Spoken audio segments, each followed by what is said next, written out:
Hello and welcome back to the question and answer session with HCVertigo and Algared. If you missed the last session, we did talk about the kind of expected release, what we're kind of looking forward to, or what we're thinking might happen in the first half of this year in terms of content releases. And we also talked a little bit about the negative versus positive kind of spin, the kind of covering and why it happens and how content creators relate to it. You can check out that video at the very top. It'll be right above Algared's head if you're watching this on or after Monday when this is released. You can also join us live on Twitch and YouTube, twitch.tv/TheAstroPub or youtube.com/TheAstroPubLive. And ask your questions live as well on 3 p.m. Pacific, 6 p.m. Eastern on Saturdays. All right. And I've got to, before we go any further, I've got to say, hey, C, you're looking rather intelligent and smart and brilliant today. I can't work out why. Is this HCVertigo? I don't know who this person is. That's not, right? Can't be HCVertigo. If only I owned a tie. Yeah. Like, I'd be looking even smarter. But I mean, honestly, how smart is it to start the day by tying a little noose around you? You know, this doesn't seem. It keeps your head on your shoulders. It keeps your head on your shoulders. Formal scarf is how I say it. Yeah. You joke, but like, this is really true as well. It's people talk about the Clark Kent syndrome, where like I experienced that. Where if I'm at a convention, if I'm wearing my glasses and I'm not wearing the suit, no one recognizes me. But if I have the suit on and I take the glasses off, a lot more people recognize me. But everyone recognizes me when I'm carrying this around. If I have the full set, then people know who I am. But so it's so easy for me to go incognito. And I think one of the reasons why a lot of my kids never find me is because they don't know all it is the attire. It's how quickly it happens. All right. But before we get started, before we get started, make sure you're checking out Al and his content on my other channel, The Astro Historian. He's part of the Star Citizen podcast, as well as the Inforunners, where he does a lot of Fix My Fleet and other things. Check out HCVertigo live at twitch.tv/HCVertigo, and he's got a new video coming out soon, youtube.com/HCVertigo. So, my Clark Kent, no. I wish. Now, I can answer that question for Last Gypsy. No, he's not Clark Kent. His name's Paulie. Paulie's the barkeep. Thank you, old man Al. All right, the first question comes from Northern Trooper, who asks, with PES, how do you see the evolution of dynamic events, Xeno Threat Jumptown, with organizations? Boy. Paul, can I start? Go for it, Vertigo. So they actually ran Xeno Threat on the 318 PTU with PES. And for a little while, it was working. The ship combat phase became a mess. Like, you destroy ships, and there becomes wreckage. It becomes like a minefield of just, like, destroyed, like, wreck ships all over the place. Like, it becomes a nightmare to dogfight around the wreck sites, around, like, the Starfarers. So, when CIG starts running Jumptown, I think I joked about this years ago. Back in like 3.0 when Jumptown was starting to pop off initially. The most profitable thing to do when Jumptown starts popping off is actually go down there with a reclaimer and scrape all the wreckage up. Yeah. Salvage, baby. Yeah, salvage. Because eventually it's going to get to the point where you have to go down with like a tractor beam or something, a ship with a capable with a tractor beam, just to unclog the doors to Jumptown. Just to even get in the front door, because there's going to be so much wreck. Because with persistent entity streaming, nothing leaves the server. Nope. Everything stays. And it just, like, cargo gets spilled out of ships. Like, you crack a caterpillar in half, like, all the cargo boxes spread out. You run into one of those cargo boxes at 200 meters per second, you're dead. And now your wreck site's part of that. Yeah, it'd be interesting to see. It's going to be like, what was that movie? Gravity. It's going to be like Gravity. All the parts of the ships just wrecking everything else, ruining relay stations. So, we'll be employed to tie them up, to fix it up. Yeah, med gowns. Yeah. Med gowns are a bane. I think on one of the patches, I sent my character through Lawville just picking up the med gowns. By the end of it, I had like 50. I think I honestly think that that PES is going to have to, like, they're going to have to figure out something, because the every event, the way it currently is built, is not built for PES. No, and they weren't built with that in mind. Siege of Orison, the newest event, like, people are going to be dying like on the starting island. There's going to be like a pile of bodies. There's going to be a pile of from bodies. 300 where they're building the wall out of corpses. Yeah, it's that. That's how Orison is going to be. Someone's going to start stacking corpses right at the exit of the first shuttle. And you're not going to be able to climb over it. You're not wrong. So they're either going to have some sort of way of cleaning it up, or they're going to have to redesign some of those aspects, like for jump down and such. I think they really need to start looking at nerfing impact damage ships when shields are up. Yeah, because I don't like ramming to begin with. But running into, like, it's gonna be really hard to avoid wreck sites in a furball when like Xeno Threat or even any large scale combat encounter in deep space. Ninetales Lockdown. Yeah, like the last version of Ninetales Lockdown is just fighters and heavy like capital ships. Yeah. It's going to be a disaster. That field. So. It's bad enough to like avoid other players, like having like players avoid each other. Like, I've been rammed accidentally a bunch of times at Xeno Threat and Ninetales Lockdown. It's hard enough. Never mind wreck sites that don't show up on radar. Yeah, like, because they don't show up on radar. The new wreck sites, the old wreck sites, like the sites they place, show up. But your current, like, if you destroy a fighter in space, it won't show up on radar anymore. Yeah. So, yeah, so it adds a level of complexity. But at least with Orison, at least you can get rid of all those dead bodies. You just chuck them up the side. Yeah, and then just fall down a wall at the center of Lorville, at the center of Orison. We're gonna create. It's gonna be like Waterworld. God, I have so many pop culture references today. Where they're gonna make your own land out of corpses. You just toss people at the side. They gather at the center of the gas giant. Eventually, just have a planet. Yeah, just pulls out. All right, next question comes from Velociraptor, who asks, how do you keep ideas flowing for things to make content for Star Citizen? Is it natural thing as more things comes out, or do you actively looking for content to make in your respective platforms? This is actually a good question. I can start by just saying I'm already too busy as it is. So taking what I have now and expanding it is probably not a good thing.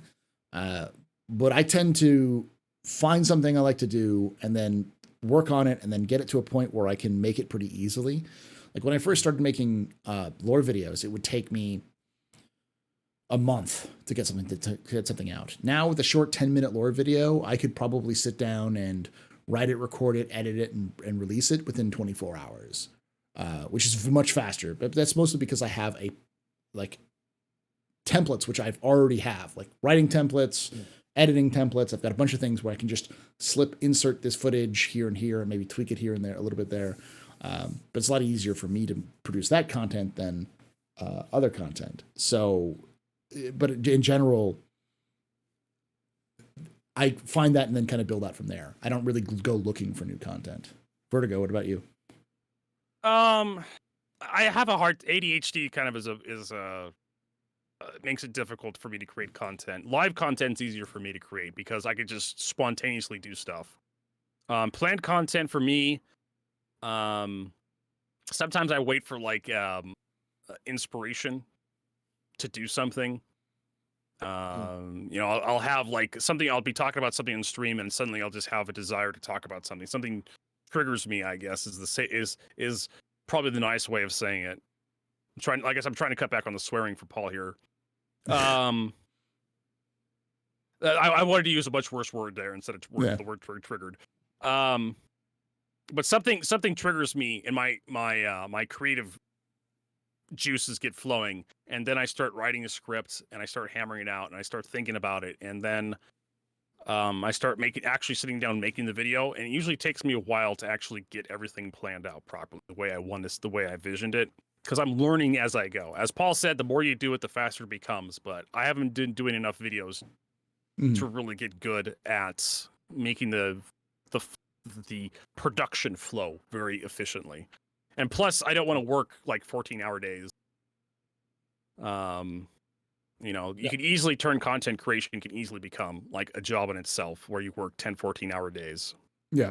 You live stream, you do video editing after you're done live streaming, clip creation, you know, doing stuff with your community after streams or on streams, that kind of stuff.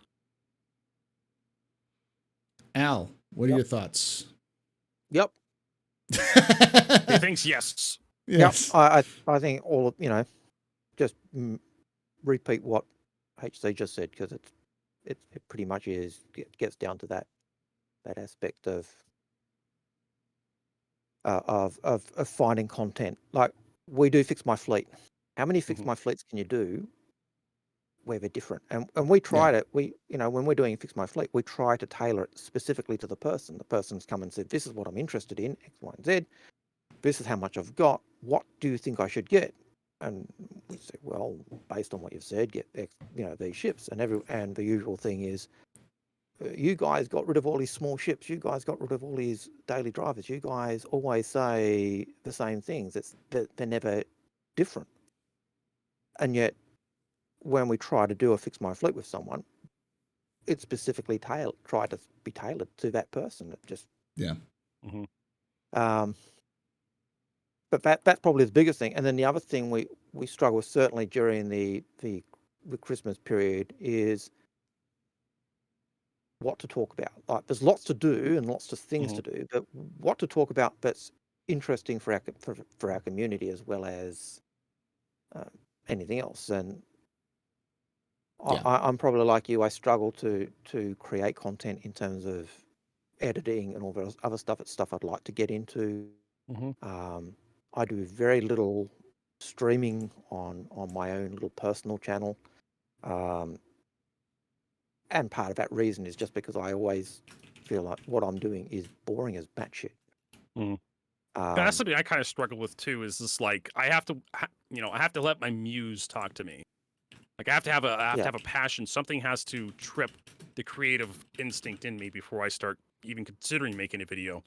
But if you want to actually be successful on YouTube, TikTok, Instagram, Twitch, Twitter, consistency is a huge contributing factor. You have to be doing it the same time, same week, you know, and 2 or 3 a week, and it's just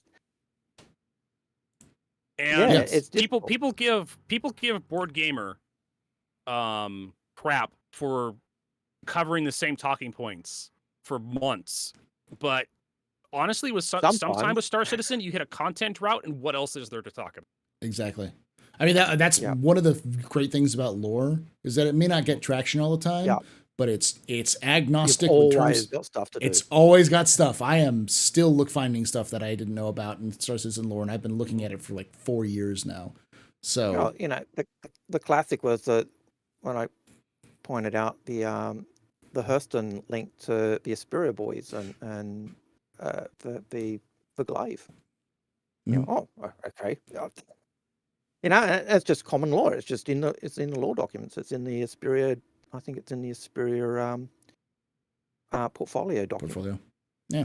But it's just a little, you know, 3 or 4 lines. And when there's 10 years of law that's going, you know, being put out once or two times a week, plus updates to the Galactopedia and everything else, it's just so hard to actually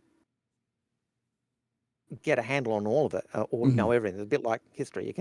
There's so much history, you can never know it all. You become a specialist in an area, and that means becoming a specialist in that area means you might know the overall, the general history of X, but you've got to go, you know, and then to pick up the actual detailed history, you let the area you know slide to become a general knowledge, and it's tough. Time.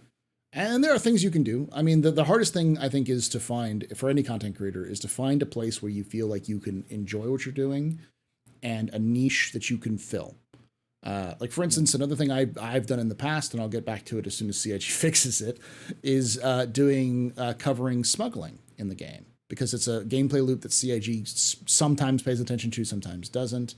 But if you're getting that super specific and niche, there'll be times where CIG doesn't touch it and just no changes.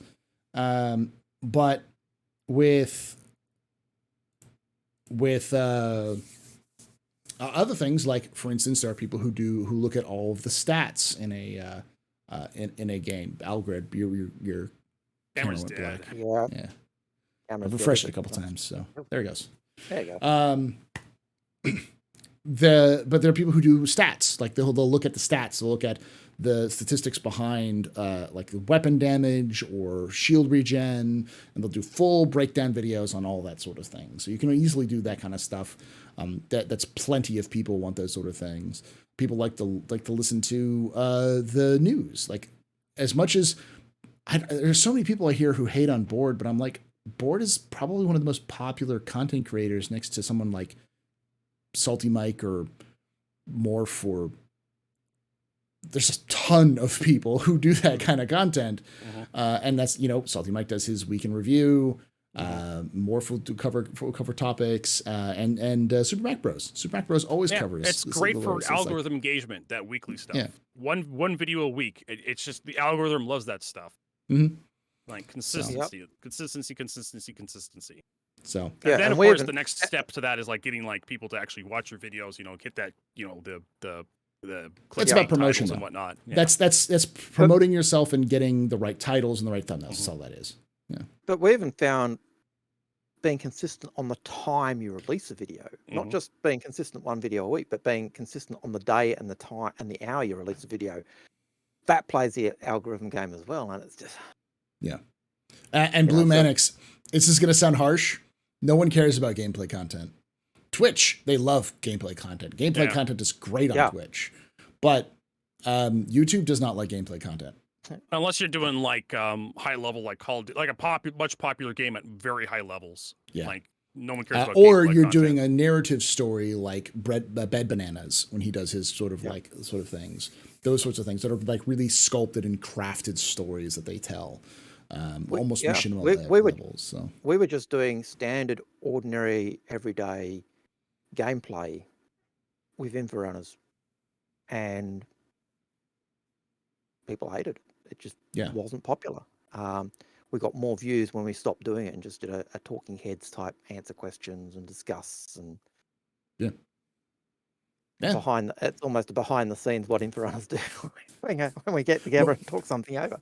I think Star Citizen's community is also a little bit older, so they tend to prefer to maybe watch it live or play it rather than necessarily watch content like that kind of thing. But even then, YouTube really isn't really good for that unless you want to edit it, and that's again another process. So I do think one of the caveats to that the difference between what I gather is YouTube and Twitch is that YouTube tends to be more of a talking head type thing, and people tend to therefore listen to it almost like a podcast. Whereas when you're doing Twitch, it's more that gameplay, what's going on. Twitch, I compare it to like hanging out with somebody you like, being with a friend and just like on a phone call, like one of those party lines from all those years ago. You're essentially watching you're watching a game or a thing you're interested in already, and then you find someone who has a personality that you like, and you're essentially just on a phone call watching you're consuming like stuff you already like. Yeah. So it's kind of like a buddy system, like you're kind of parasocial relationships and whatnot. It's a thing. Yep. All right. Next question comes from, we'll start with YouTube. This is a YouTube question from Salty McLovin, who asks, how long do you think it'll be between 3.18 and 3.19/4.0? Well, there's not going to be a 4.0 until later. And I could almost guarantee maybe next year. Yeah. The end of this year, maybe next year. So we know there's going to be a 3.19.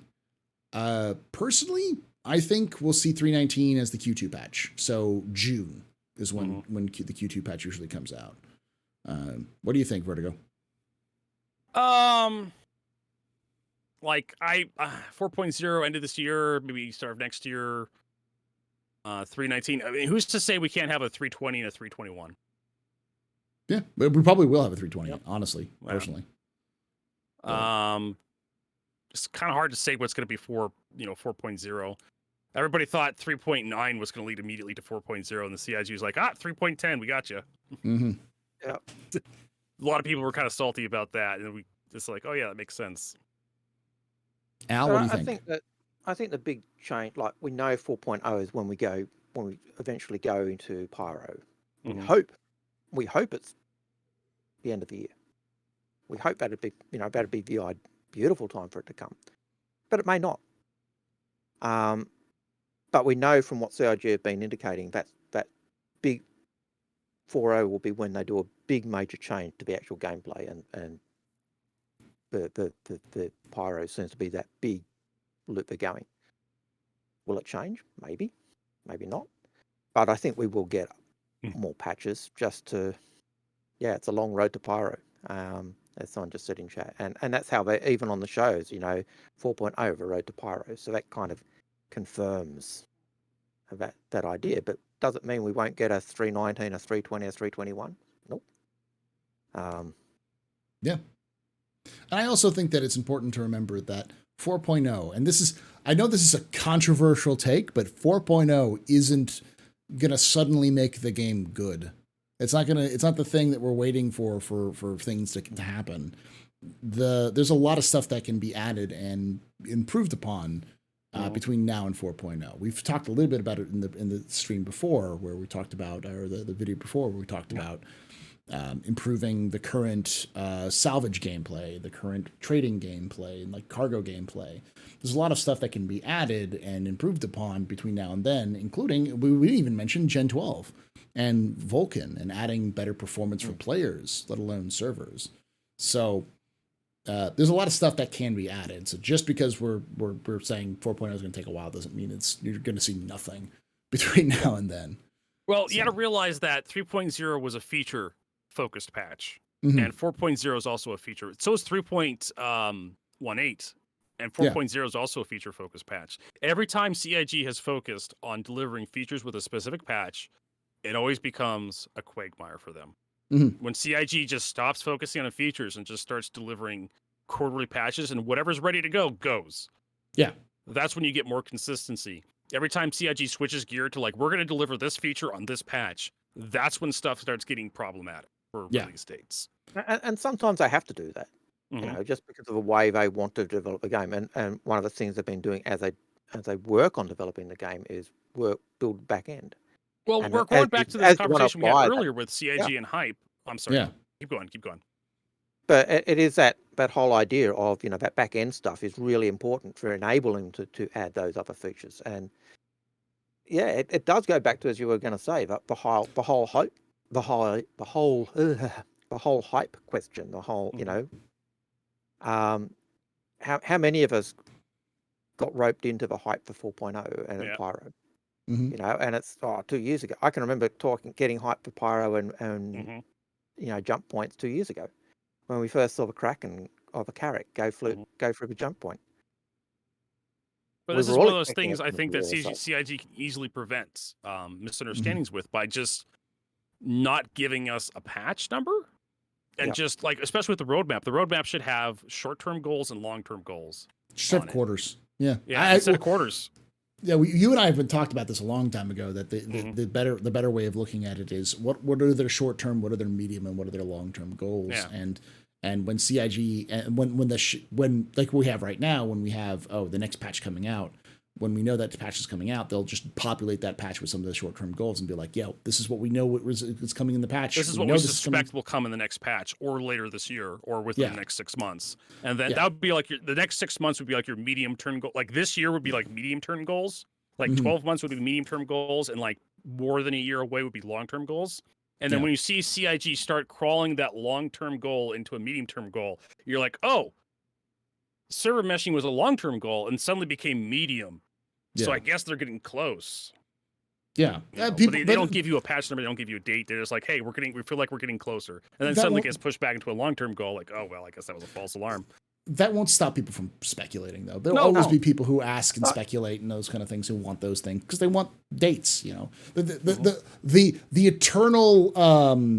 Oh gosh, what is it called? Paul, I go out drinking every night, and even just like CIG, I have trouble getting dates right. But no, the oh gosh, what is it? And what just I'm trying like to Chris think Roberts, I too have no game. But you also look at the way in which those things happen in the past. There's been nothing that said it couldn't go. You know, we've always had those there. It's just, I was going to say it's a paradox because no matter what you do, if you say no dates and CIG stops giving dates, everyone's going to ask for dates.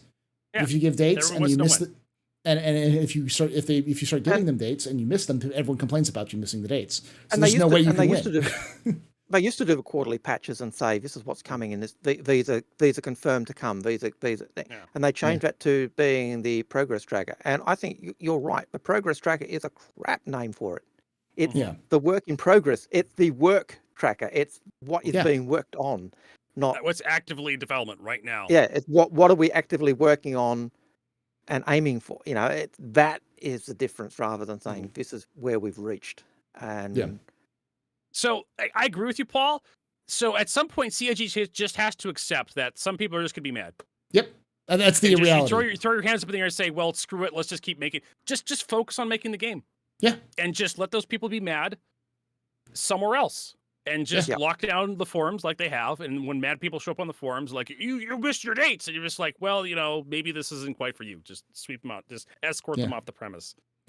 I mean, sometimes I really wish CIG employees would. Sorry, I'll just go this real quick. I just really would hope that CIG just goes off and someone just be like, shut the fuck up.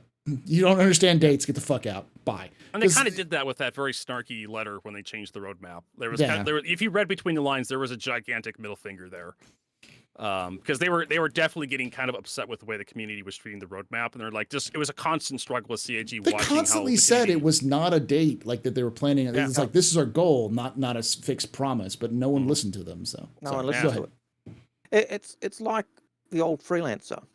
I think it was the freelancer when the freelancer first came out, and everyone said, "Oh, it should be like this," and CIG was saying it won't work. No, do it like this. It'll work. It won't work. No, do it like this. No, we tried it. It didn't work. The community kept on. They went, okay. They put it in, and what did the community say? It doesn't work. And so there's a never-ending stream of armchair game developers. Yes. Like I used to be a mechanic, right? And working on engines and transmission, there's a lot of moving parts. There is infinitely more moving parts in a code and lines of code that CIG works with, and it is a lot harder to get everything to mesh. Even when I was watching a guy try to build a bot that shot an arrow at a target, right? Like he built a robot that would draw back an arrow, it would launch it, and it would hit a target. He wrote 3 separate pieces of code to draw the arrow, line it up at the target, and then release the arrow for like leading the target properly. And then he tried to merge all 3 branches together, and it wouldn't work. And he was just constantly hitting his head on the wall trying to figure out where was the problem with these code. Right?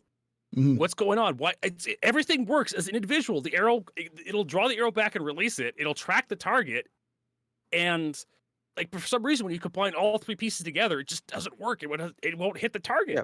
It should work. Each one individually works, but the second you combine it, it doesn't. And game development's like that, and that's always a great problem. You can go, yes, it's working. Yes, it's working. Yes, it's working. It's working in P2U. Awesome. Put it into live. It breaks. You go, what the? Go back. Check. Yeah. So there's tons of people out there who think that you could just like press button for rope physics. Just you check. There's a little check button that says you click this button, suddenly your game has rope physics, and the ropes just kind of swing. You can climb up them. Like no, you got to build all that stuff from scratch. Yeah, but it's like the problem is the CIG has to partially educate its own audience on how things work because they're not used to it. But at some point, it becomes a fight of, are you just going to pay to have people educate your audience, or you just shut the fuck up and do the work and just let the people complain? And I was trying to interrupt you a little while ago. At some point, you have to focus on delivering the product. And we had this problem back in 2017 where CIG was doing hour-long Around the Verse episodes. And they talked about why they don't want to do them anymore. Because it is really disruptive to the work environment to have to stop developers for like 30 to 40 minutes, take like 2 or 3 takes of like a portion of a show you're doing. And it was just too disruptive. So now it's like 10-minute episodes. Yeah. Get that stuff out.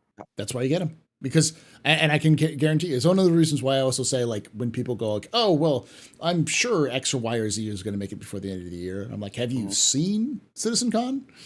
Like you're taking developers out and making them make stuff for a convention, which could take anywhere between, could take 20 minutes. It could take them 4 days. It really depends. And it's only for a convention. So like that's going to take time away from the actual development that they're going to be producing anyway. So that's always a delay.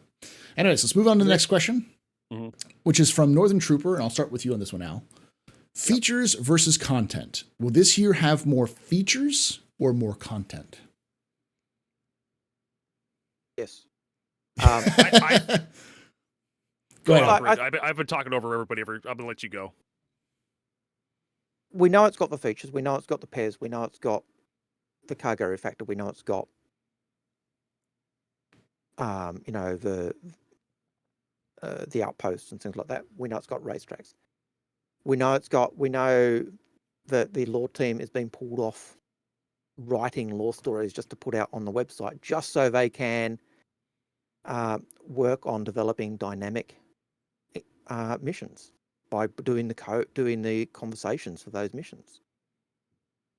So, yes, I hope we'll get a lot of content, but I think we'll get both. I don't think it's going to be just one or the other. Like as you just said in chat, it is a feature. It is going and getting it, but it's also content because it gives us things we can do in game. The outposts, they are put them in, bang. It's there. We can go and do it. But that's like it's a feature. It's a content, but it's also a feature of the content. It's like so I think the answer is yes. Yeah. Yes. I mean, like I could agree with Algared there. Yes. I think with persistent energy streaming, I think we'll see a lot more content, a lot more stuff to do in the game, rather than like maple stuff like Salvage. Because I think CIG is going to refine the stuff that's already been put in this year. Salvage, we'll see like the next step up from salvaging. Because you look at mining, how mining worked, right? Prospector, flight ready, using the prospector to mine asteroids, surface level mining with prospector size rocks, and then we got a ground mining vehicle, refining from stations. Then we got attachments for the mining laser, different mining lasers, and then we got like FPS attachments where you can put on rocks to make them easier to mine. We got caves, hand mining in caves. That's kind of what salvaging is going to do. Salvaging is kind of going to break open and have more depth to it because there's a lot more the reclaimer can do, right? Hole munching and whatnot. Yep. Maybe refining RCM into like more valuable materials. Yeah. I will say I'll go a little bit off of it and say I think we're going to have more content than features, but I don't think that's a bad thing because we're going to get a lot of features this year. I am fairly confident we will see, and I could be wrong on this one, but this is based off of what Chris Roberts has been consistently talking about. It seems like the goals of CIG right now, because they're dictated by Chris Roberts for good or ill, is cargo, salvage, and bounty hunting. Those are the three big features he wants to add before 4.0. We already have the first version of salvage. We have some aspects of cargo being added. We've yet to see anything about the bounty hunting stuff, but that seems to be the focus. So we're going to likely see more stuff around that. Like we said earlier, the UGFs probably come in, probably see Loreville 2.0. I wouldn't be surprised if we saw the real colonial outposts, like the complete colonial outposts, be put into the various locations as well. But like colonial outposts, we've never seen them before. So is that features or is that content? Because that is features being added in because it is a type of like outpost that will be the first time we ever see it, and it'll have a gameplay attached to it. But it's also features, or it's also content because it's new content that we've not really experienced before. And there will be some features added to it, because like the things like the overlay system that they've been developing, where they can so this is a pirate outpost, this is a non-pirate outpost, this is a salvage outpost or a mining outpost, and they just effectively lay the overlay over the same building, and it changes the intent of those rooms inside that building. So it kind of changes it up just on the fly. So it's hard to tell, but I think we're going to get more content, but we're still going to get a lot more features than we've had in the previous years, especially last year. Though we did get a lot of features last year. We got the one major feature we got was refueling, but All right.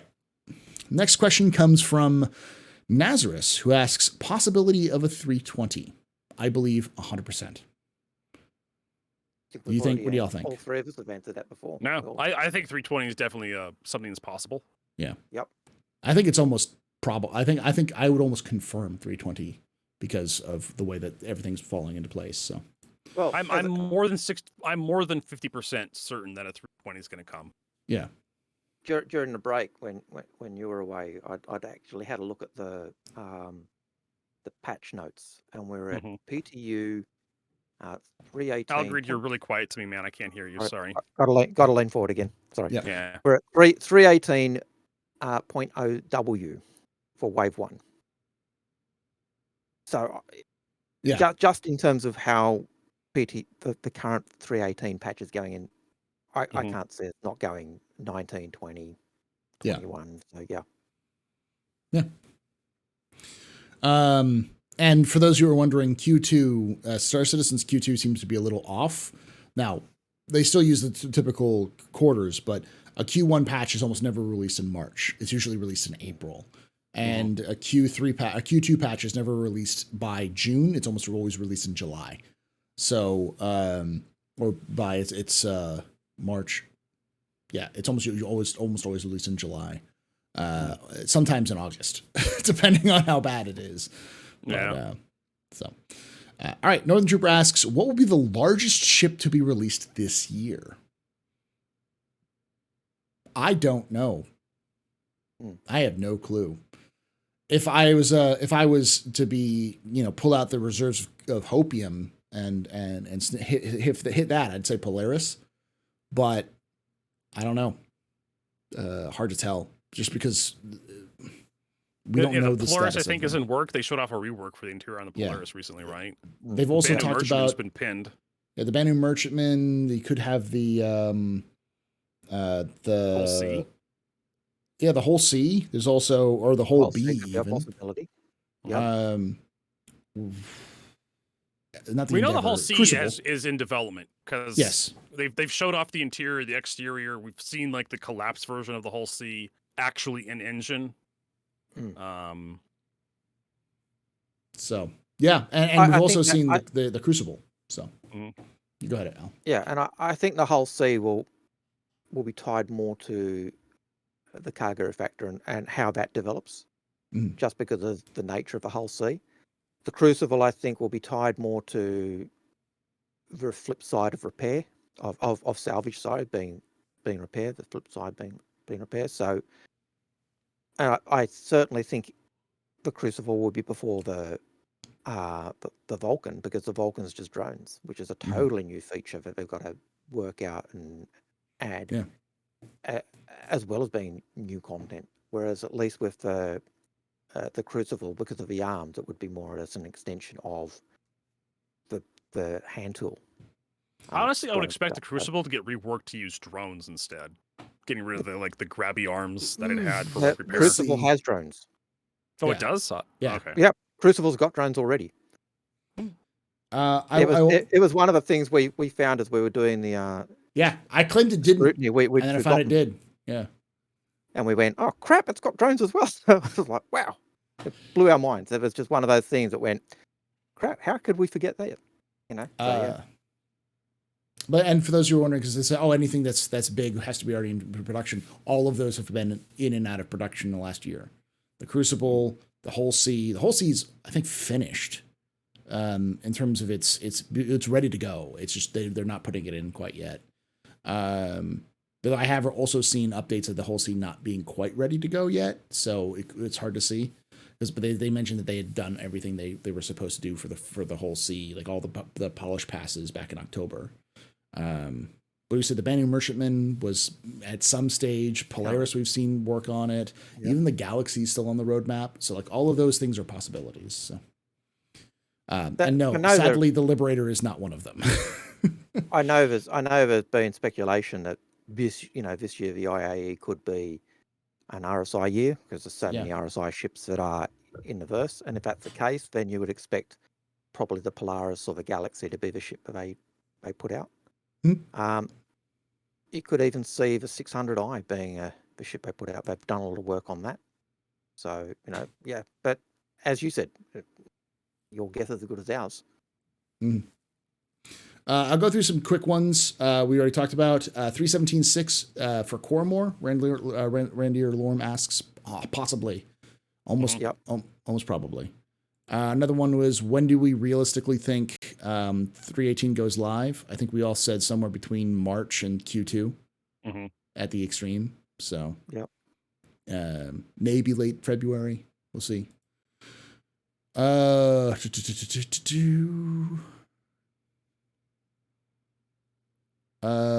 Did Al end up getting a Galaxy? Yes. You did? Okay. Did you get the full pack, or did you just get a base pack? I originally bought a CCU, and then at some point I was sitting there in the depths of despair or whatever it was, and went, yes. And it was a full pack. Full pack. Okay, there we go. Do you think Loreville update will be released this year? This year, almost certainly. Yeah. Like we all. I think it's 319, but we'll see. Almost certainly this year. And then there's one more. One more question. I'm sorry you're disappointed in me. Oh gosh, what is it? There's one more that I think it's big that we can like kind of quickly move through, which is, will elevators in Star Citizen ever stop being nightmare fuel? No. Not until beta. I mean, for anybody who asks a question like, when is Star Citizen not going to be crap? Beta. That's just the reality. CIG is going to knuckle down and actually start fixing the bugs, and those fixes will be permanent, or mostly permanent. and starting to work on real optimization. Like the optimization we get at the moment is just happy happenstance. It's just it's just they were working on something in the game, and what they were working on freed up assets, which meant they could either increase the gameplay or make it smoother or make it run or add more. Usually you can look at like patch optimization is usually like some guy running around a water plant and just turning valves off to stop the leaks instead of actually replacing pipes and redoing like the water plant to stop, to prevent leaks from happening. Is just some guy out there with like a patch kit and he's turning off valves. Yeah, it's almost the last thing they do. It's you've got all the base work. You're not changing things anymore. Now you're just going around tightening screws. Because the problem becomes is that you don't know what's broken. If you're trying to optimize something, you have no idea what to optimize, because sometimes you could optimize something and it doesn't work because it's just the thing wasn't broken. It was this other thing that was broken that's feeding into it. And then you'll have like another patch come out that breaks everything. For example, CIG fixed the armor thing with Moby Glass. Remember this, Paul? Like you have you wear heavy arms, right? On your character, and it would clip into your Moby Glass. Guess what's back in 318? Clips into your Moby Glass. Yeah. Yep. Clips right back in your Moby Glass. And that's it in a nutshell. Like until we get beta, CIG is going to try to fix that stuff. And another patch is going to come out, and the problem's going to come right back up. It'll have a different cause, but the same symptom. And people will say, fix this, and so you go, okay, we'll fix it. And then they're saying, work on the game, and they're saying, well, we're going to fix this. Working on the game, or do you want us to fix it? We can't be doing both at the same time. Go ahead, Al. Go ahead, Vertigo. You're going to have me go? Okay. That's one of the reasons why I want the last patch of the year to be just an optimization bug fix patch.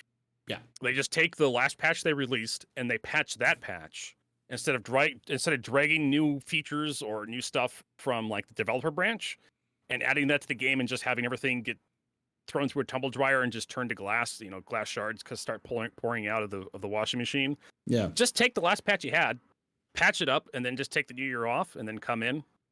Yeah, and the patch next year. The last patch is almost always big for CitizenCon anyways, so it just make it better. Well, I'm talking about like the December patch, like the end of that's what I mean. The year patch. Yeah, but usually the patch before that patch is always the CitizenCon patch. It's like the IAE or patch. It's usually a big patch for already, so it's like just make it a little bit better. You're still gonna have events and stuff. People will still play your game because they have more time. As long as the previous patch was good enough, people will watch. Yeah. All right, next question comes from Zero Squared, who asks, what do you think will be the next big profession introduced in game? We know it's going to be bounty hunting. We technically already have bounty hunting, but it's not fleshed out. Version 2, I guess we technically also have hauling, but that will also be fleshed out. But fuel mining, fuel refining. That was something that was brought up recently on one of my streams. Is like, Vertigo, when will the Starfarer be able to scoop fuel? I'm like, technically it does, but be able to mine fuel from like the gas giant of Crusader, like you can't do that right now, and fill up the entire Starfarer in a reasonable amount of time. Yeah, maybe refining. Maybe that would be the next one after this, because that's not in there. But and people say like, oh, what about passenger stuff? It's like we already have passenger stuff. It's in game. You can take players from point A to point B. Not NPCs. And CIG admitted that they're working on the Spirit series. Like it's in production. Repair maybe. Repair is technically already in theory. We need physicalized components, so it would be the refining of repair, like repair getting like better. Yeah. So it is really look at what we've got, what's not there yet. You know, you've got introduction of salvage. We've got the very basic introduction of repair by just being able to respray armor, the covering on your wings and stuff. But repair is really the flip side of salvage. If you're someone who's into salvage, you know, people will say, oh, I'm into salvage. And we'll say, what about repair? And they'll go, oh, no, I'm not into repair. And you say, well, this is the type of thing that goes with repair. And they go, oh, yeah, I'm into repair. Yeah. You know, or a classic on Fix My Fleet is often people say, oh, I'm into mining. And you look at their fleet and they go, where's your mining ship? Oh, I don't have one. Yeah. You know, and you say, well, is that the thing you're really into? And you talk to them and you say, yes, that's the thing they really want to do. So you go, okay, well, the thing we'd be saying to get is a mining ship. Face Kitten, you need to calm down. But racing is already in the game pace. It's in 3.18. Yeah. Yep. So, and that's kind of like with this question. Like, I'm coming from the idea of like, what is not represented at all? What profession is absolutely not represented in Star Citizen in any like shape or form? And I think that's a problem because I think we're pretty much everything. Like with exploration, science, explorations and science now.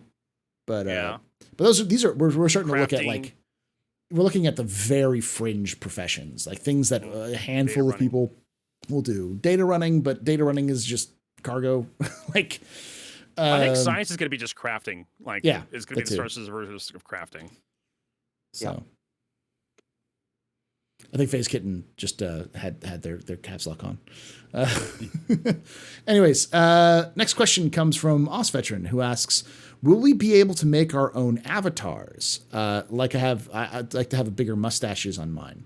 Yeah, you can do that now, but they're going to improve that over time. It's just, they even said, that was the other thing I found out, is that they're working on the DNA system right now. They're reworking it, but there was something that involved PES that they had to stop and fix PES before they got back to that. It was that or Gen 12. There was some issue between one of the two that they had to stop and go back to, and then they were going to restart it this year. So,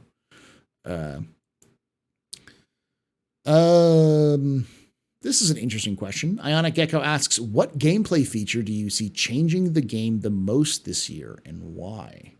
Al, what do you think is going to change the game the most this year? Cargo Reflector. Cargo Reflector? Because Cargo Reflector, we already see the impact of it on salvage with the need to move the boxes around in your ship.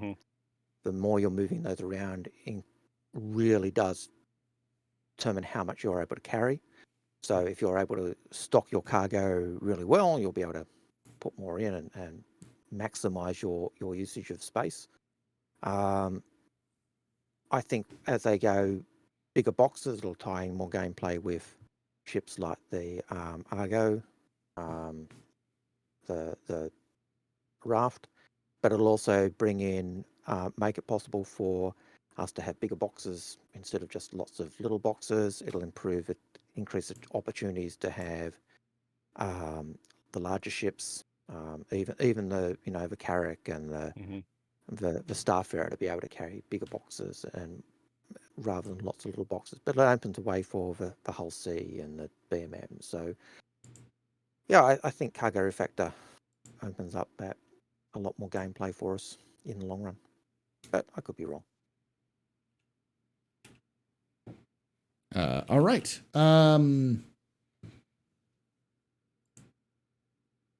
Okay, I have to ask for that in the future. Pests is really kind of adding to that. Pests is what does that to the gameplay for Cargo Reflector. By the way, Naz, you need to unlock my ability to raid into you, to host into you if you want me to host into you. Because Naz was like, hey, I'm going to be streaming here in a bit, so we can raid into him, but he needs to unlock that. That's why Naz has been saying 26 minutes, 25 minutes. Yeah. But I honestly think, I think it's going to be resource management.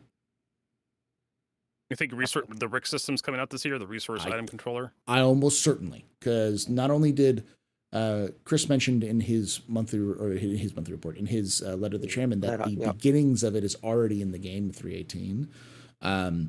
We know that's a huge focus for them in the for this year, to the point where even the preview this last week was literally the relay system that's just for the outpost instead of ships. So yeah, good point. And they were talking about the relays on ships and the power management on ships numerous times last year. So yep. Yeah. What do you think, Virgo? I mean, like I mentioned earlier, Pests in the previous section, the previous video we just did. Persistent entity streaming has already changed quite a bit. I don't think we're going to have any huge, massive maypole features. And as Algared pointed out, the cargo refactor has already started to change how we approach piracy and salvage and whatnot. So I'm going to say Pests. The ability to have like just stuff everywhere in the verse is going to, like, just how messy things are going to get. CIG is going to have to change how missions operate when certain shards stay up long enough. That's my final answer. Final answer. Okay. Yep. Next question comes from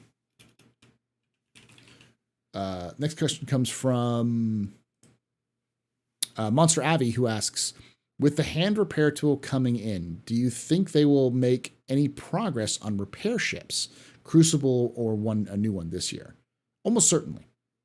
I can almost guarantee you that not only will we get a repair ship, will we get it when repair comes in, we'll get the Crucible, but we'll also get another ship that's not the Vulcan, that's just a repair ship, that's like a small or medium ship.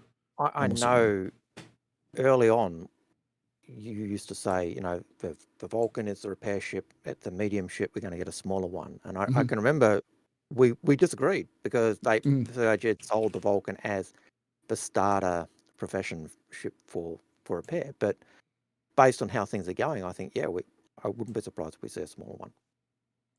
So, and one that doesn't use drones, that uses something else, because drones is so problematic in terms of it being a remote ship that's got to be flown around and used. I mean, a remote ship shouldn't be that hard to do. Like, you basically just make it the ship the player, and then but it's a priority thing. Yeah, it's like is it a priority to make a remote ship that you can fly around and dock that also has repair features, or is it better to make a ship that can do repair and then come out with a drone feature separately that already has all? I mean, we could always do something like the Dragonfly. Like I know the Reclaimer is supposed to have like a cutter, which is like a manned maneuvering unit.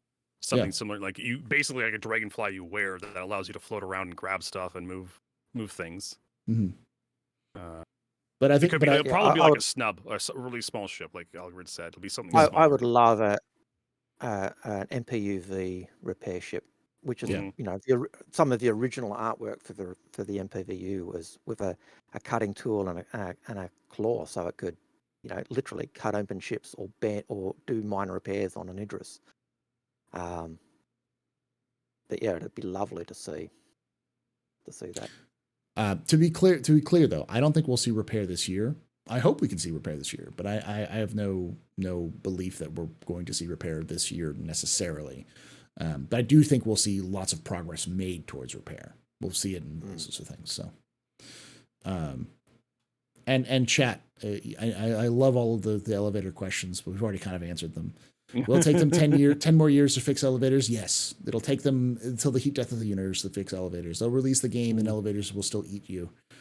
Because elevators. Chris Robert, Paul's just trying to elevate the conversation here. Yeah.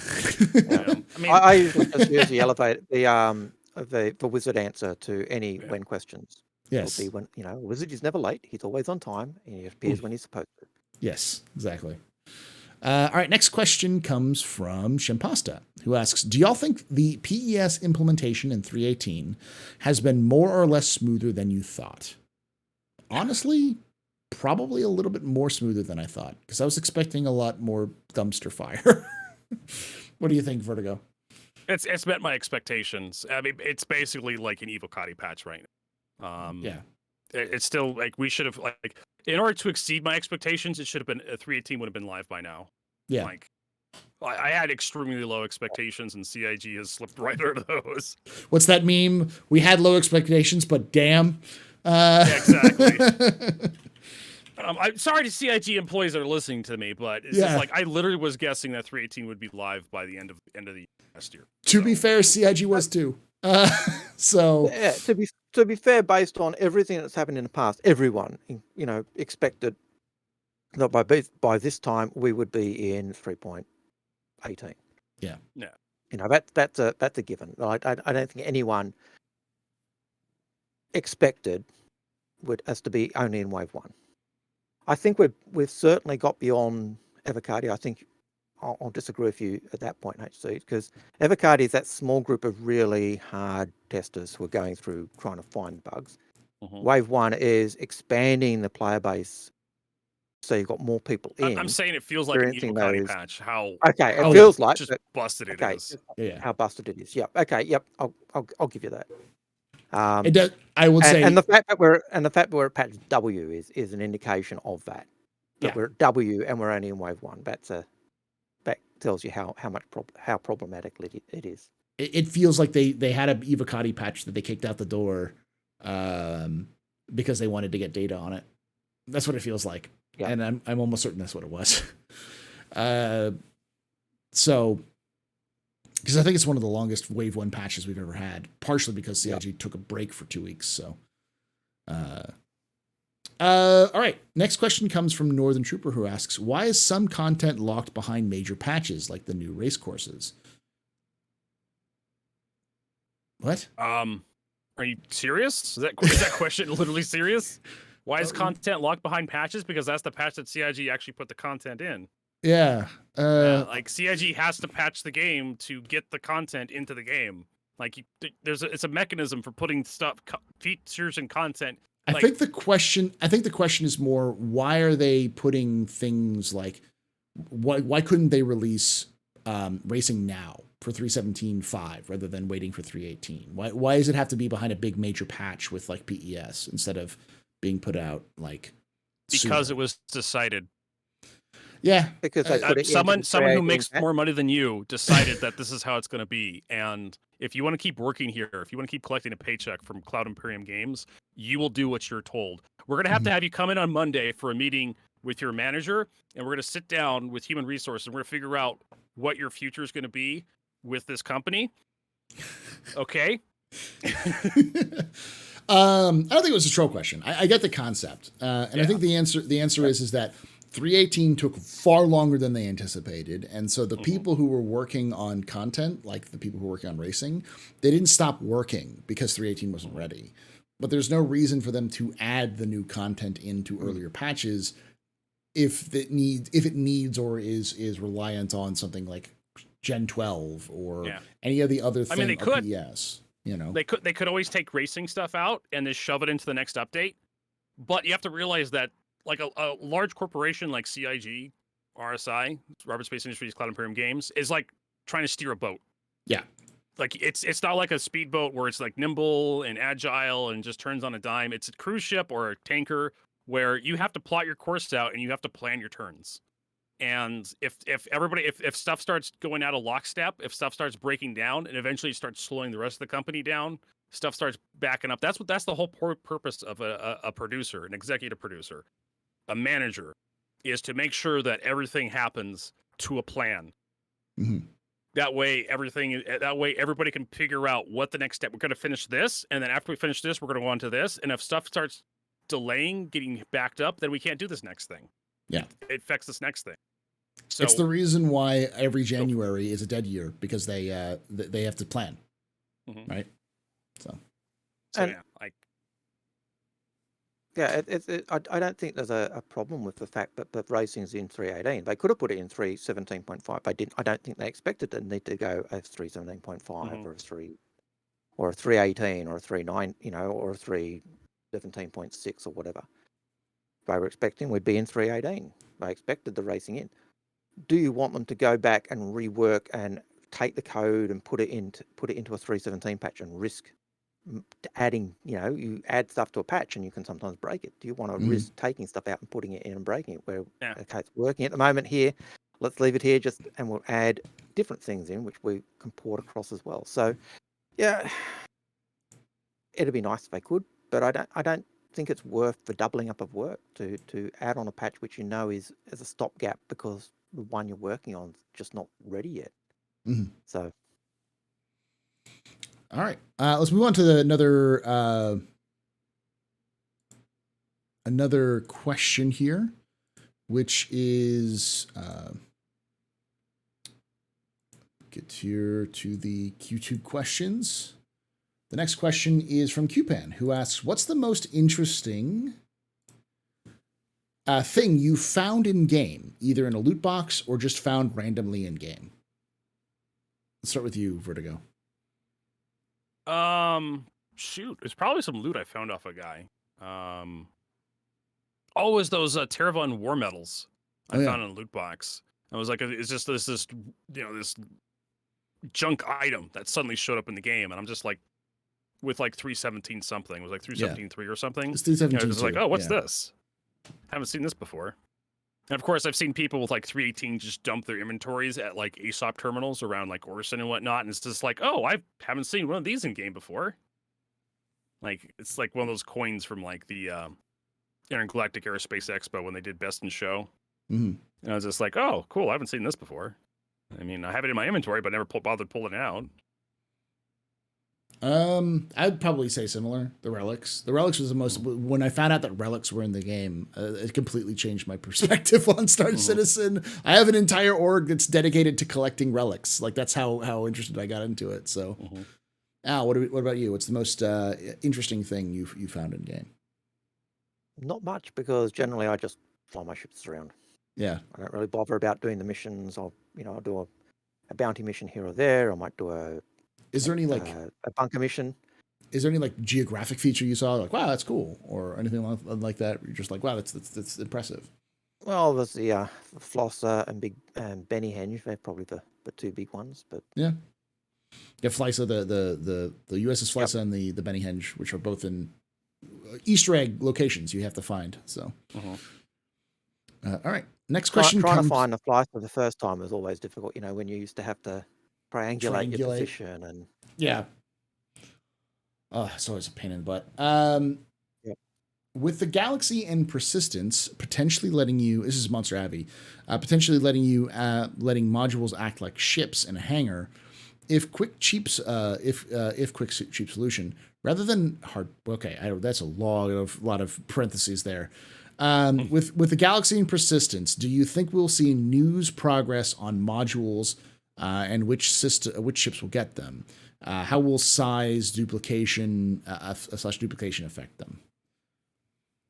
Yes, I don't. Modularity question, I guess. There's another question on like modularity when. So I guess it's like, when do you think we're going to get modularity? And do you think we'll get any more? When do you think we'll get more news about modularity?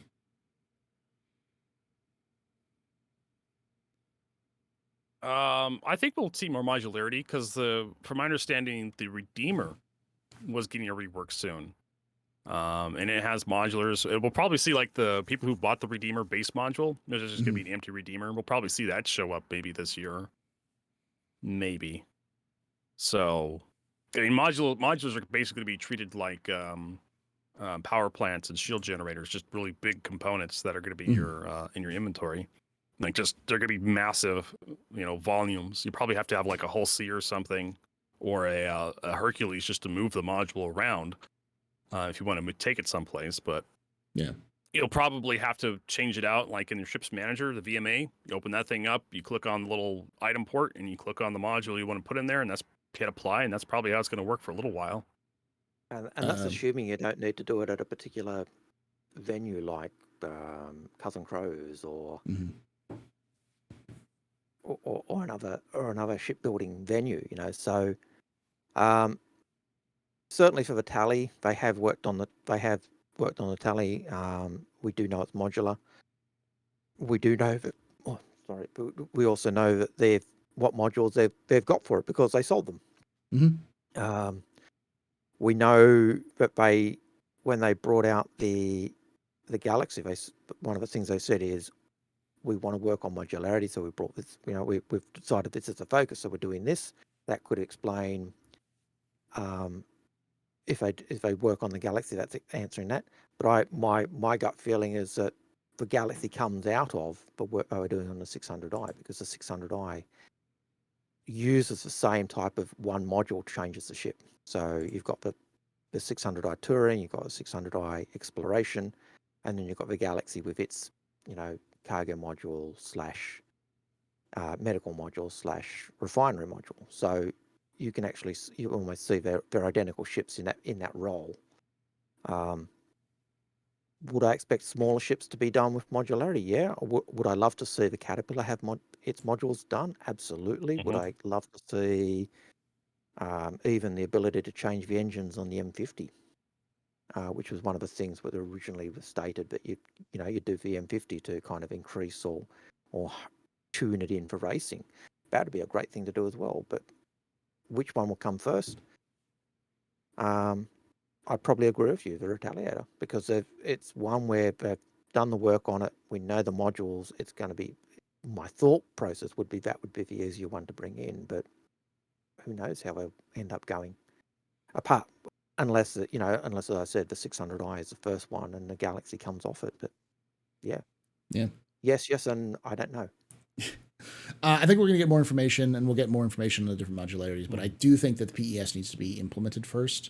And probably hardened. We probably won't get full work on modularity until closer to the end of the year, because there's some interesting things. 320 could be a very interesting patch because it's if we get one, because it'll be during or just after CitizenCon, and it will have had the benefit of everything you need to do with PES has been hardened. It's ready to go, but it's before 4.0. Before the big 4.0. So anything that doesn't need to be, doesn't need server meshing should be available for that patch. That's even assuming if 4.0 slips into a later date, they're still going to have some sort of patch for CitizenCon.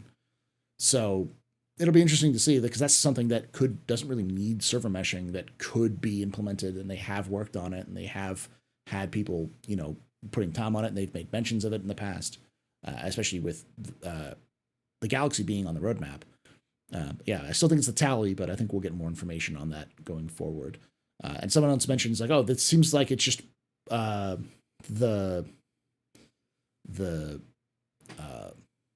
someone mentioned the Redeemer. Vertigo meant Retaliator. He didn't mean the Redeemer. He meant the Retaliator. He even said it in chat. So if you were Redeemer's getting a rework, I'm I hope it gets a rework. I hate that shit. I misspoke. There's too many reships in Star Citizen. Retaliator, especially Redeemer, Aegis. Reclaimer. Yeah, there's 3 reships, which are all Aegis ships. Though the Redeemer has thought to have had might be modular as well. But someone said it was in the stretch goals. It was said modularity of ships, and they specifically listed the Redeemer as the ship that it would have modularity. So. But has that changed? And if it does have modularity, what level of modularity are they talking about? And we don't know, because no modules were ever sold, at least with Retali, as HC was saying. They sold, we know there's modules for that, and we know the exact modules they've got because they sold the modules they were talking about. We know with the Cap, they talked about a whole pile of them, and they showed a whole pile of work in progress on modules, but they've never sold them, and they've never said, these are the modules you're going to get. These are work in progress as we're looking at the ideas. What ships do we know for certain have modules? Retaliator. We know the modules for that.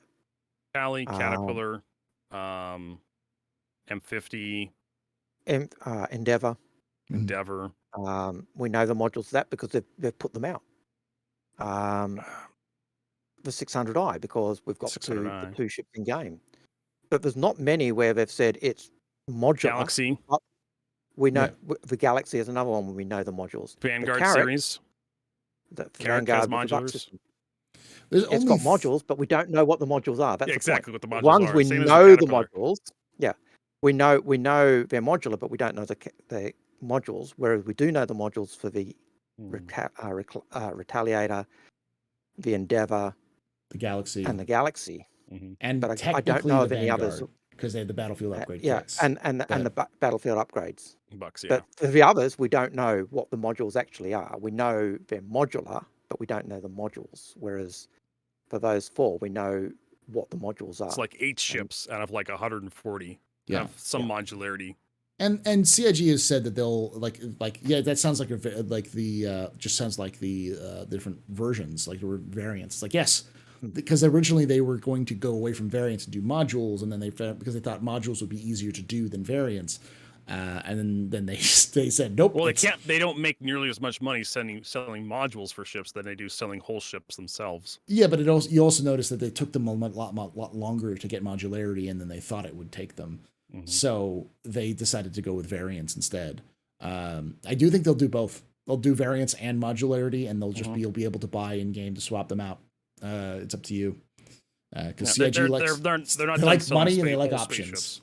Yeah, they like money and they like options. So if they can sell you a ship and then sell you the module, it'll probably end up being more expensive than just buying the variant. So, but I get the difference of modules is the module changes a concept of the ship, whereas a variant changes the hard points on the ship, and I think that's the big difference that they will try and go with. So you look at a Connie Taurus versus a Connie Aquila, and in a sense, you've got the center modules, the thing that's different in many ways, but both of those have a different turret hardpoint. One's got the scanners up the top. One's got the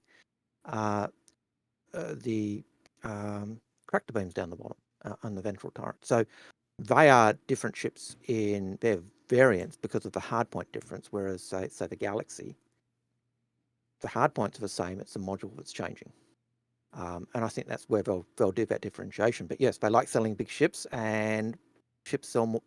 Ships make more money on the surface than modules. But it comes back to that whole question we had with, the best in show ship with the MPVU. Oh, the MPVU, no, it's ruining our plans. That's right. That's also supposed to be modular, isn't it?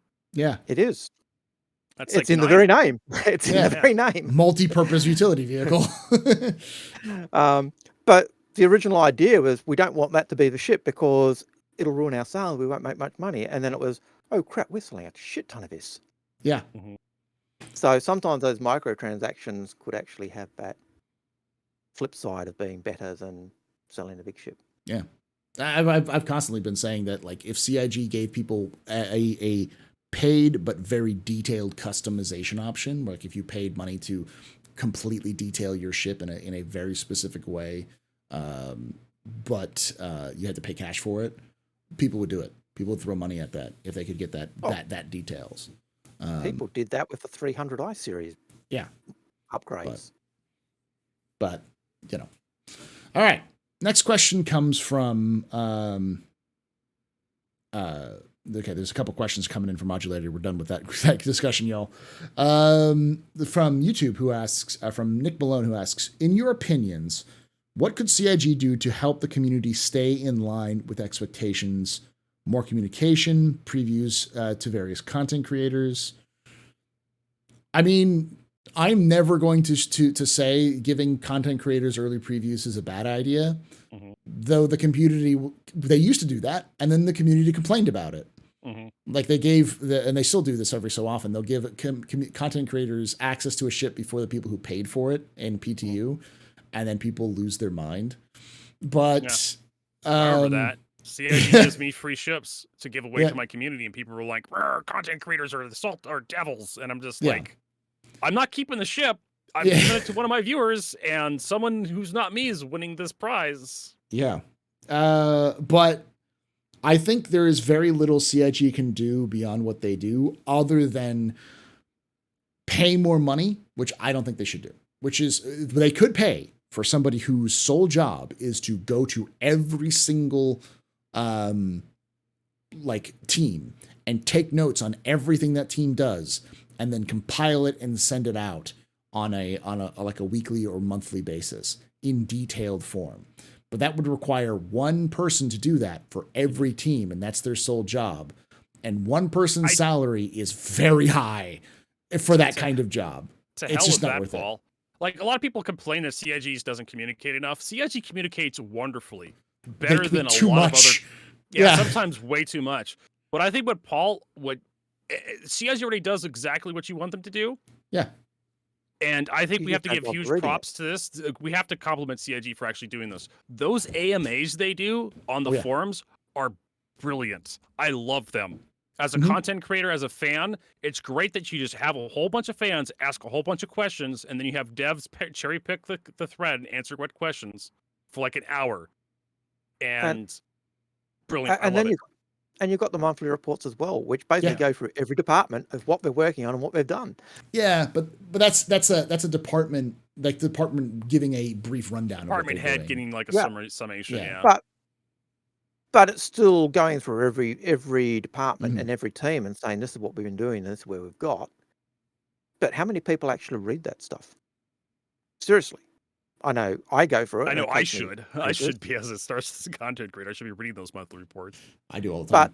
But so many people don't. You know, Paul's one of the few, and he, you know, you read it on your stream, and others do, and they do summaries. And as you were saying in the stream, the chat earlier today,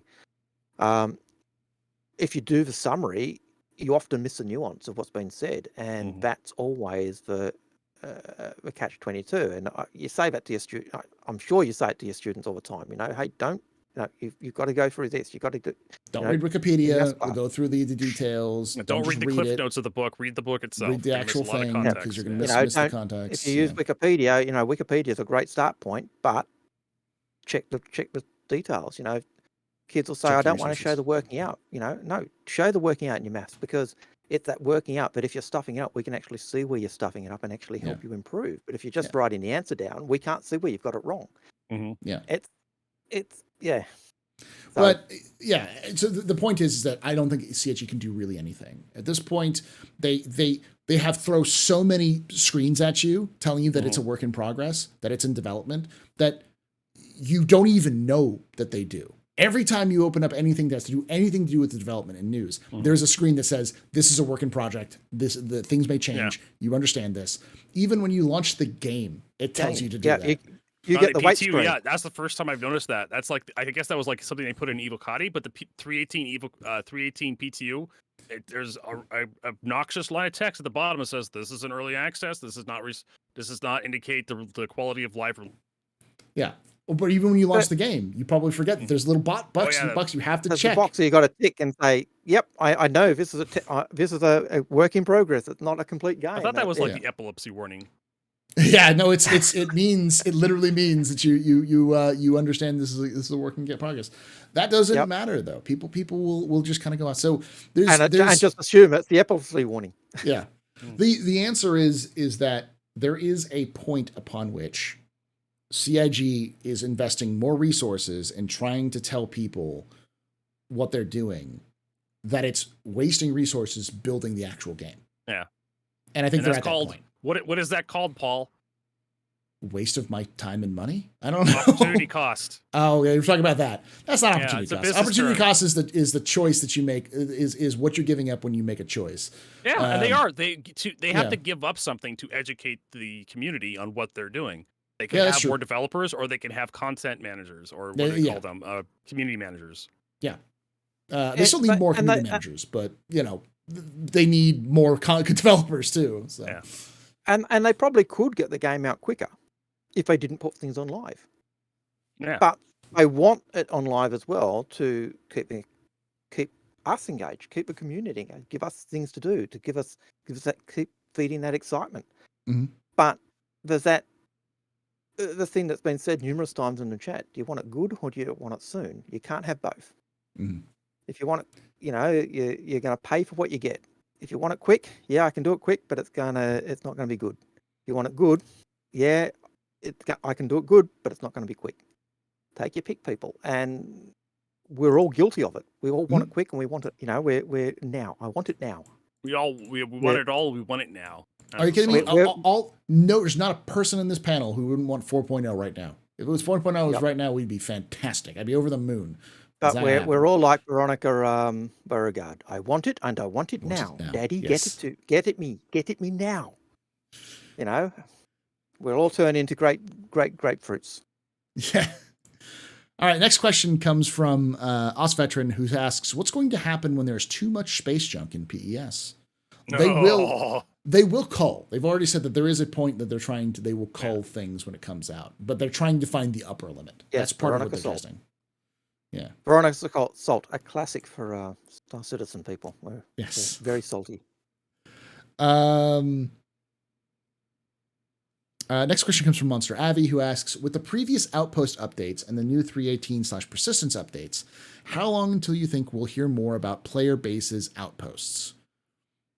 Well after 4.0. It's not near new. We're nowhere close. Well after the Pioneers put into production, maybe. Yeah, because we don't. Yeah, that's the other thing. We don't even know the Pioneers. We've only got the Pioneer that builds, so if they put out a small ship that builds, which I expect they will at some point, maybe an Argo ship. Maybe it's not going to be an Argo ship. They already have an Argo ship. CIG does not like using the same manufacturer twice for like one profession. Well, no, because they always like sprinkle it around. It probably like a missed consolidated. Pioneers. Oh, that's right, consolidated Outland. Sorry. So that's why I was joking about maybe an Argo ship, maybe a mobile construction vehicle Argo ship. I don't know, maybe MCV. I don't know.